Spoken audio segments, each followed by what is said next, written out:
Wait பண்ணுங்கள். நீங்கள் நினைக்கிற மாதிரி ஸ்டாக் மார்க்கெட்டோ ட்ரேடிங்கோ இல்லை. இது ஃபுல் அண்ட் ஃபுல் சேஃபான digital marketing passive income ideas தான்.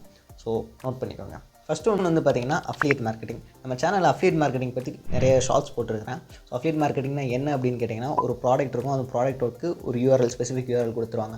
அந்த யூஆர்எலை நீங்கள் ப்ரொமோட் பண்ணும்போது அந்த யூஆர்எல் கிளிக் பண்ணி ஒரு சேல்ஸ் நடந்துச்சு அப்படின்னா ஒரு கமிஷன் வந்து பார்த்திங்கன்னா உங்களுக்கு கிடைக்கும். ஸோ இதுதான் வந்து பார்த்திங்கன்னா அஃபிலியேட் மார்க்கெட்டிங் அப்படின்னு சொல்லுவாங்க. இது வந்து பார்த்திங்கன்னா one of the passive income idea. Second ஒன்று வந்து பார்த்திங்கன்னா செல்லிங் இ-புக்ஸ் அண்ட் கோர்சஸ்.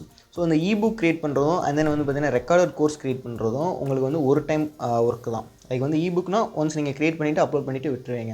கோர்சஸ்னால் நீங்கள் க்ரியேட் பண்ணிவிட்டு விட்டுருவீங்க. ஸோ அப்படிங்கும்போது ஒரு டைம் உங்களுக்கு இ-புக் செல் ஆகும்போதும் மணி வரும், ஒரு டைம் உங்களுக்கு கோர்ஸ் செல் ஆகும்போதும் மணி வரும். ஸோ இது வந்து பார்த்திங்கன்னா ஒரு passive income. And then third one வந்து பார்த்திங்கன்னா ரன்னிங் யூடியூப் ஆப்டிமைசேஷன் அப்படின்னு சொல்லலாம். ஸோ ஒன்ஸ் வந்து பார்த்திங்கன்னா உங்கள் சேனல் மானிட்டைஸ் ஆகிடுச்சு அப்படின்னா நீங்கள் அப்லோட் பண்ண வீடியோஸை ஒரு டைம் ஒருத்தர் பார்க்கும்போதும் அதை ஷோ ஆகக்கூடிய ஆடுக்கு வந்து பார்த்திங்கன்னா உங்களுக்கு மணி வந்துக்கிட்டே தான் இருக்கும்.